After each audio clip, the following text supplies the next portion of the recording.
All right, we are back for our fantasy preview of our Rush Report. And you may notice there's three people on your screen this week. The great half commissioner Shane wanted to join us this week to go over the playoffs. And so, Nick, thank you for letting me win last week. I know that was just an early Christmas present. It'll be your only Christmas gift now. Hey, I'll take it because that got me into third, and that means I don't have to face Christy this week in the playoffs because that would have just been bad. Shane, awkward. Shane, congratulations for not finishing last. I know, just barely. You barely made it, and you had a chance at the playoffs. A long shot, but you almost got there. And so what we wanted to do this week is we kind of wanted to do a little bit of a preview of the playoffs. And for those of you who this is your first year in the Wii League, kind of explain the playoff brackets and let you know Shane's actually going to be picking in the championship bracket what he thinks is going to happen because Nick and I are both biased because we know I'm going to win and he's not. And then Nick and I are going to look at the relegation bracket, and we're going to look to see who we think is going to move up. And we're going to just have some fun with it. So we're going to get going here. And let me pull up the brackets. Shane, you want to go ahead and kind of explain the championship bracket here? Yeah, so first off, just some history. Typically the number one seed with some very rare exceptions, like the year that Darren completely dominated everyone. But with some very rare exceptions, typically the number one seed does not have a great track record for, hanging on to win the whole thing. So while I think Dave came in hot. Shane, that has happened because last year I got lucky too. So even though Dave's coming in hot, I don't think he makes it. I bet he makes it to the week 16 game, but I don't think he makes it. Or I'm sorry, to the week 15 games. I don't think he makes it past that. So and side note, for my power rankings, I actually have Nick at the top of my power rankings, followed by you. So and I actually rank Dave all the way down in fifth when it comes to his power rankings, specifically because he's weaker at wide receiver. So it's just some league history, I guess. But let's jump into the matchups if you guys are ready. All right. Do you want to do the whole? Do you want to do the whole playoff bracket and then we'll do the whole playoff bracket, and then we'll just go matchup by matchup. So Shane, who do you like in the championship bracket to take it all? So I know that Nick didn't have a great week last week, but I actually really like Nick's team coming into the playoffs. So let me pull him up real quick so that we can take a look. Oh, I'm the worst at teams. Yeah, so I think he's very well rounded. He doesn't have a lot of gaps. I don't know if Devontae Adams is gonna, have some of the repeat monster games. I think that's really gonna be the key. Is he feeding Adams or is he taking the ball the other side of the court? But I mean, Herbert was a great pickup. Kamara always, does well, and then Tyler Lockett really presses the open field. So I really like Nick coming into the playoffs. Nick, you got one vote of confidence there. How does it make you feel? Hey, I'll take it. I mean, last week I thought I was down to one running back rest of the season. That was going to be a little rough. But with Connor back, I pick up Ty Johnson. I mean, possibly got Solomon when he's healthy with a split backfield with Gaskin. I mean, I should be okay going down the stretch, barring an injury.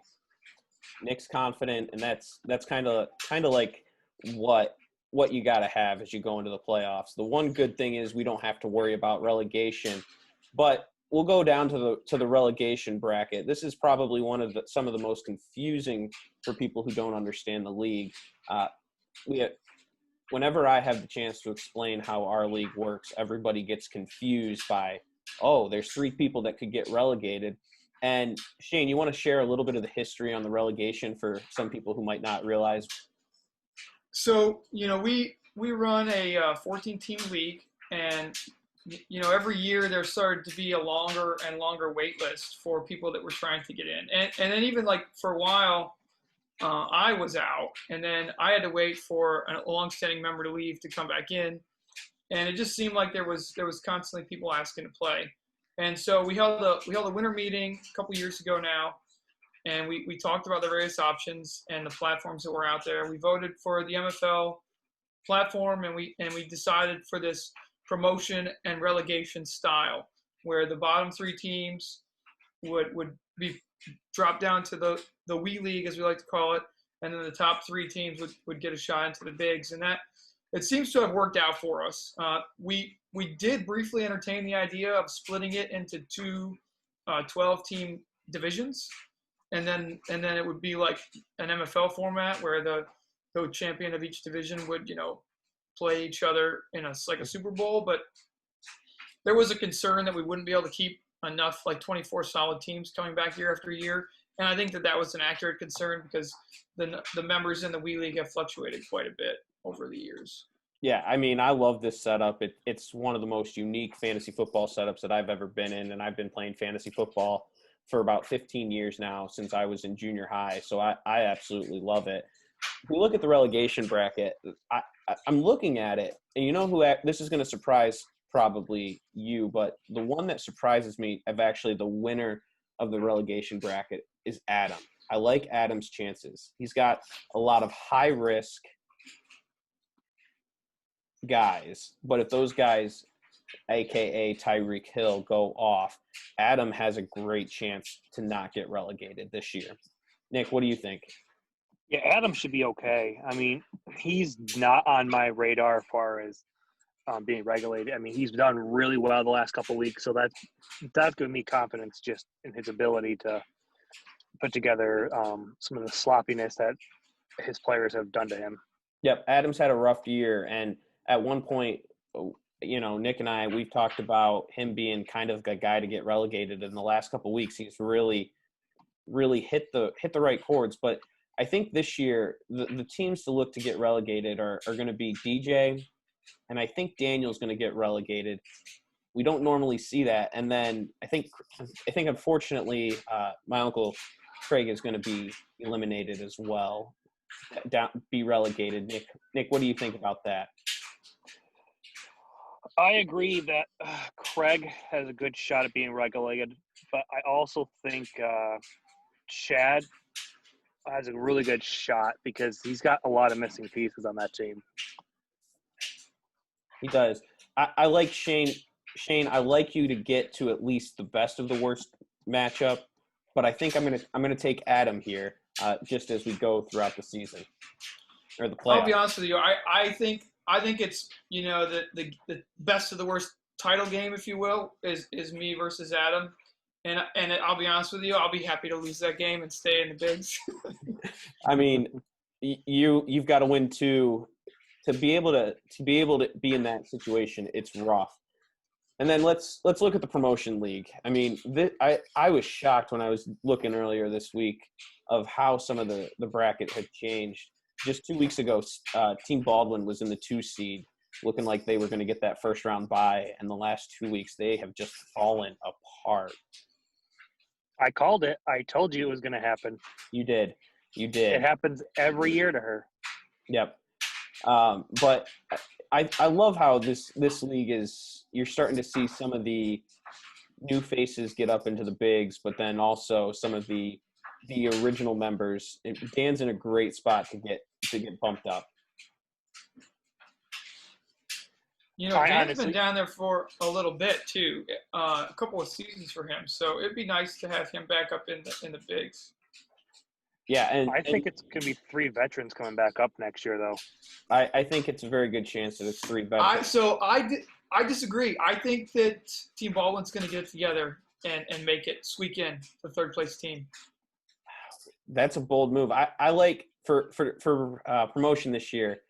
I like Jeremy and I like Dan, but the one that I think we're not talking about is Mark. Mark has had a solid season. I mean, 7-6. It's not bad in an 8-team league with how much parity there is in the rosters down there. Well, so if you look at it though, Baldwin doesn't have to beat Mark necessarily to get in, especially if Dan wins against Mark. So, and the team's she's stacked, right? Mahomes, Gurley, Metcalf, Kelsey. I mean, those guys could come on hot all of a sudden. They could. And she'd be unbeatable. She very well could be. But if you look at it, I mean, I think Jeremy's going to win the league this year. And then Mark's going to finish second, and then Dan's going to beat Stephanie in the third place game for promotion is just how I see it. Nick, any other thoughts? No, I mean, Shane's made some good points. You've made some good points. I mean, Mark's definitely a solid team. I don't think Caleb necessarily has exactly what he needs to put it together this year. He's got a good team, though, so can't rule anybody out. They're all good teams. Jeremy's a juggernaut, and Dan's got the power to get where he needs to. It's going to matter who that third person's going to be, which I think Nate has the potential, but he does got to get over dealing with Stephanie. And it's a big matchup. I like Nick and I both have been in the situation of trying to get up to the bigs. Having that 1 seed or the 2 seed is a huge advantage when you only have to win one to try to get promoted. And that's fun. It's fun to try to think about promotion. All right. Yeah, I just hope I don't have to. Jane, I don't envy you. I thought for the longest time this year that I was going to be in that spot with all the injuries that I dealt with. This year has definitely been a year of injuries, but it's fun to also look at the matchups week by week. I mean, that's what Nick and I have been come to know to do, and that's why everybody chooses to watch this show. I absolutely know it. Either that or they just take pity upon us. And I was looking, the matchup of the week that, according to MFL, is Christy versus Matt. I mean, this might be the closest matchup of the week here, the 4-5 matchup in the bigs. We're going to jump right into the matchups here. Shane, you're the guest picker this week. What do you see in this matchup? So, I mean, I got Christy all day long on this. I think that the only advantage positions for Matt is Hopkins and Cooper. I think that Christie's lineup beats him in every other category. Nick, I mean, you've been saying Christie's team scares you all year long. I'm not going to lie. It scares me. It's not set up just for the future. It's set up for this year. Christie had 2 zeros last week and still won. You know, the scary thing is she's still got Mike Evans on the bench. Yeah. She's stacked. So, I mean, DeAndre Swift still is hurt. Mike Davis, I don't know. Is McCaffrey back this week? It looks like McCaffrey's going to be out Sunday. I don't want to talk about it. There are still questions. I don't like the tight end for Matt. Matt's been riding on some good juju of late, but this is going to be a Chrissy win. Yeah. I mean, Matt's had a surprising year. We've been saying it all year that him taking 4 straight wide receivers was always a gamble. And I think finally the last couple of weeks we've seen it start to hurt him, and in the playoffs. It's true in NFL. Oh, I'm sorry. It's true in the NFL. You got to be able to run the ball, and in the fantasy playoffs, you got to be able to have running backs who can put points on the board.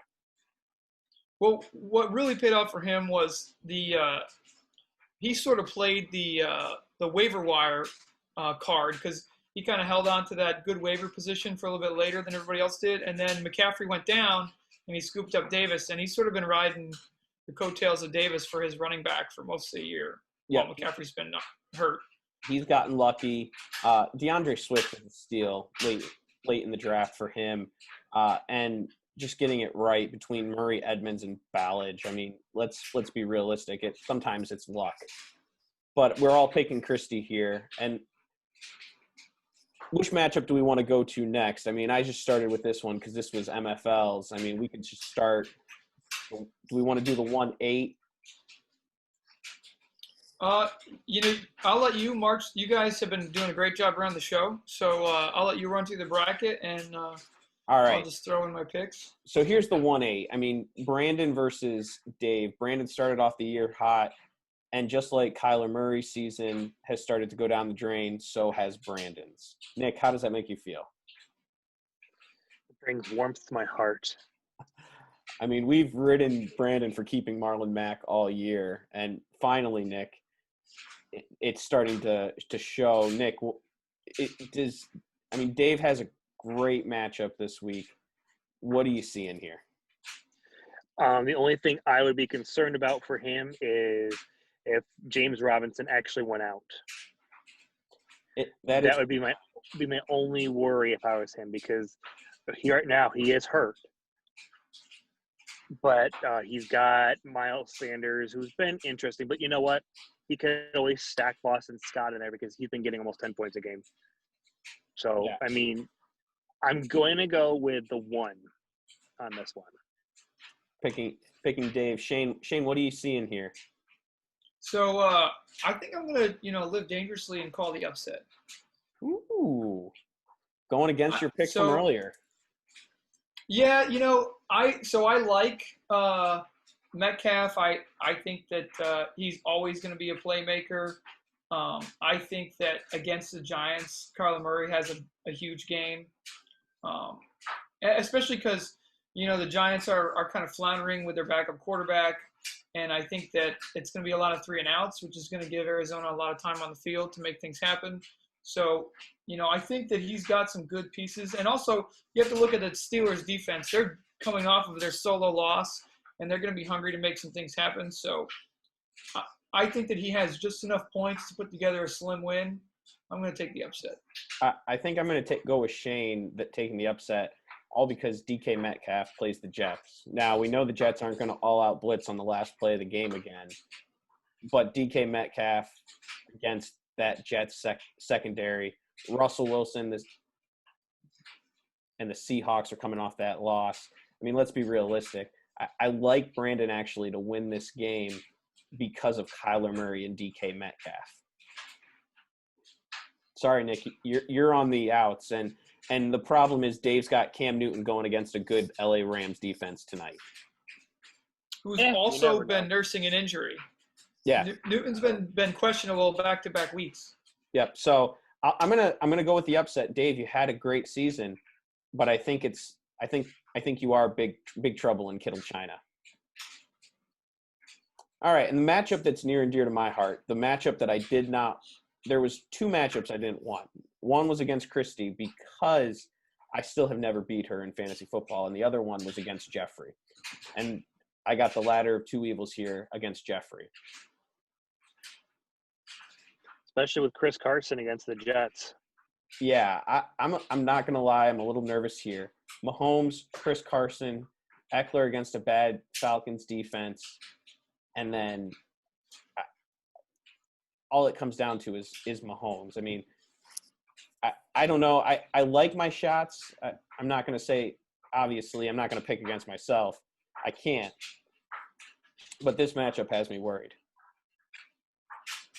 Well, so Zeke against Cincinnati, right? So if Dalton, can stretch the field and make the run game seem intimidating, then you could have a really great game from Zeke.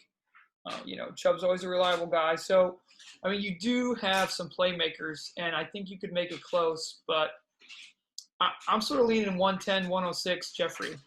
Yeah, I mean, that's the MFL projection right there, 109, 105. Nick, I can agree with that.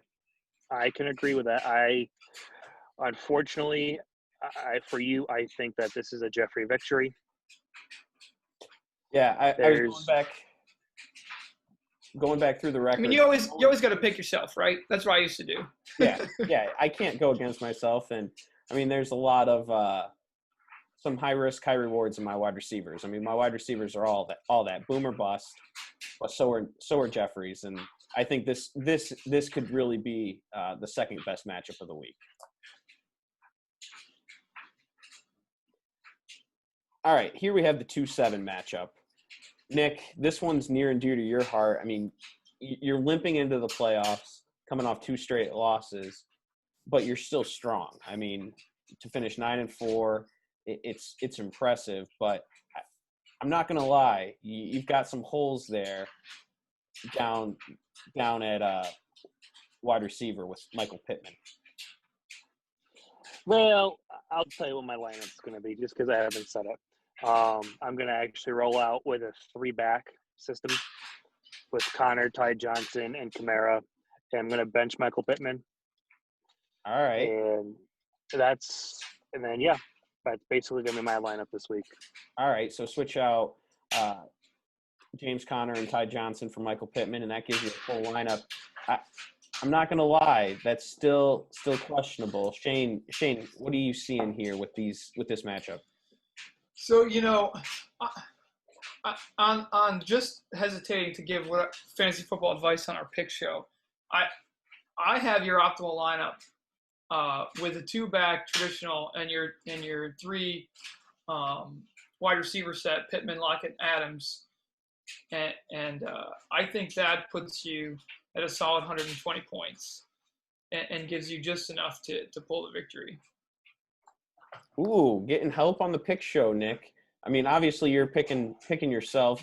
Shane's picking you. I'm going to take Darren. I think Lamar Jackson is going to come back and have a huge week against Cleveland on Monday night. I think there's questions that he wants to answer, and I like Darren's ability to kind of spread points. Gaskin's back, and I know they're going against Kansas City's defense and Dalvin Cook against Tampa's, but there's something about – I've got a feeling about Lamar Jackson this week that this is the week that he comes back. Sorry, Nick.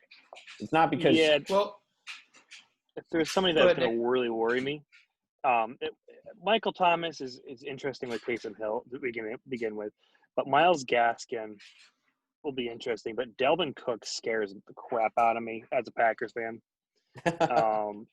He's almost a 20-point a game. So if he goes off against Tampa, that'll worry me. But if he doesn't, and they put pressure all on Cousins, then I'll feel a lot better. Yeah. I mean, if Nick ends up winning this because of the optimal lineup that Shane said, can Darren say a rigged election or a rigged pick? And take it to the Supreme Court. Quid pro quo. Darren, you heard that here. Yeah. I'll be your lawyer. All right. And then we're going to get into the relegation bracket here. We've got Adam versus DJ. And this is an interesting matchup. I mean, we talked about it a little bit already. I like Adam to not get relegated, so that would mean that he has to win this week. And I think he's got the team to do it this week. Yeah, I think you're right. I really – Go ahead, Nick. My bad. Yeah, this 3-host show is going crazy. Truthfully, he does have enough with Tyreek Hill. And even with James White, who's been going all over the place. So there's enough there to win. I mean, yeah, I know DJ's got Rodgers and Jones against Detroit. It's Justin Jefferson. He's been great. But, again, if Cousins is forced to throw the ball, how accurate will he be? So my pick's going to be Adam. Shane. Yeah, I have Adam. I have Adam as well for this pick. It's, I mean, you look at the linchpins of DJ's lineup, and it's just Rodgers, Jones, and Devontae Parker, basically, right? But Devontae Parker is looking at Kansas City defense. I don't think that he's going to have a great game. Rodgers probably will have a good game, but then you look at the way they stretch the field, and if Rodgers is hitting the corners, then Jones will probably have, a low teens production. And I don't think that comes together to be enough points to beat Adam. Yeah. The thing that I like about Adam is Adam's I think has a higher floor at running backs between James White and Cam Akers. Cam Akers has become the lead back there in LA. And James White, I mean, he could go off and have 2 receiving touchdowns or have one catch for 5 yards. We don't know what we're going to see, but I don't trust Philip Lindsay in that Denver's backfield. And I like the way that Adams' team is set up. And Adams really revived himself in the last couple weeks. And it's been fun. Yeah, against me. It was great. So, Shane, just because you said he got you, we're going to look at your matchup. 2 juggernauts, 3-10 against 5-8. Shane, Do you have anything to say for a rough year before we even get to the pick? I had so much hope coming into this year. And I think if we rewound the tape and we looked at my week one picks, I think I picked myself to squeak into the playoffs at like four or five. And that was probably the best week of the whole year, week one. I think I put up the highest scoring team. Yeah, I think you did. The funny thing about this week's matchups is these matchups all season either happened in week 1 or week 4. All of these rematches are from either week 1 or week 4. I thought that was kind of crazy to see the breakdown of that. And that was your best week, Shane, week 1 against Craig. I don't know if there's much to look at with this. I mean, obviously I'm going to pick myself. I think that, Craig has some opportunity on the other side of the ball to make it close. But I say that a 5-point spread in favor of me, regardless of how it shows up. I like you too, Shane. I think Chris Godwin and Adam Thielen are the guys that are going to take you over the edge. And Kelsey's been so consistent this year. I wonder, though, if Devontae Booker is the right guy to have in your lineup. I mean, you gave Nick fantasy advice, so it's my turn to kind of do that. Indy's run defense is really good, and I know you've got Bell there on the bench, and they play Miami, and Miami's defense is good. But I think there's something to be said about Bell getting the touches last week.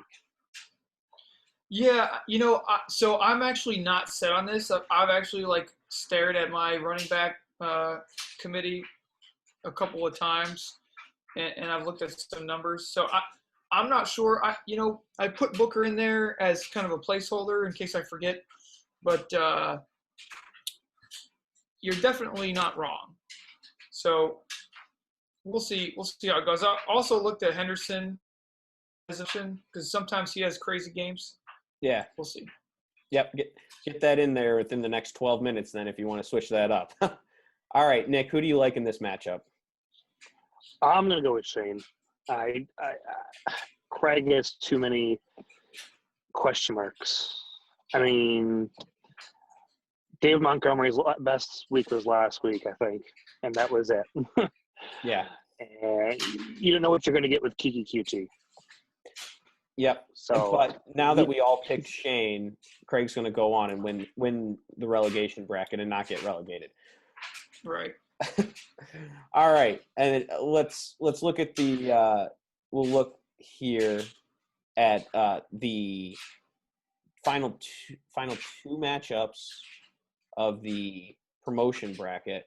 Here we've got Stephanie versus Nate. We talked about this a little bit already. With Shane thinks Stephanie's going to win this because of Mahomes, Metcalf, and everybody else that she's got. Nick, what are you seeing here? I'm going to take Nate.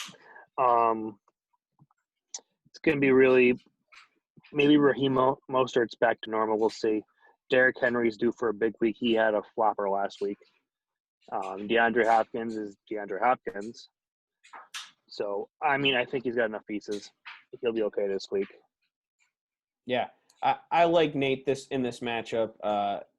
It's going to be a close matchup, but Nate's got the higher floor at running backs, and I think if James Robinson is a go, Nate wins. But if James Robinson can't go, then Stephanie will win. There's my committal pick. Yeah, and just like at the expense of a long show that people are going to click through 10 seconds at a time. Mahomes is going to have a monster game in Miami. Kelsey's going to have a monster game in Miami. And that's going to sway it. It will. And then let's go to the last one. We'll go to the last matchup, Mark versus Caleb. Both teams split the season series. I like Mark's team. I think Mark is set to actually move up and get promoted this year. So there's my pick. Nick, what do you think? This will be a tight matchup this week. I really don't like either one of the running backs except for Alvin Kamara, but that's about it. I'm going to go with Caleb. just to be different. But, All right. yeah, I'll go with Caleb this week for sure. All right. So Nick says Caleb. Shane, what do you got? I think with the lineups as they are right now, I think it's Caleb. If he pulls Connor off his bench, that might change it. But I think the lineups as they sit right now, I got to take Caleb. All right. That'll be interesting to see how that's going to look. And as we finish up, any last-minute advice you guys might have as we go into the playoffs? We always like to finish this show with one final comment.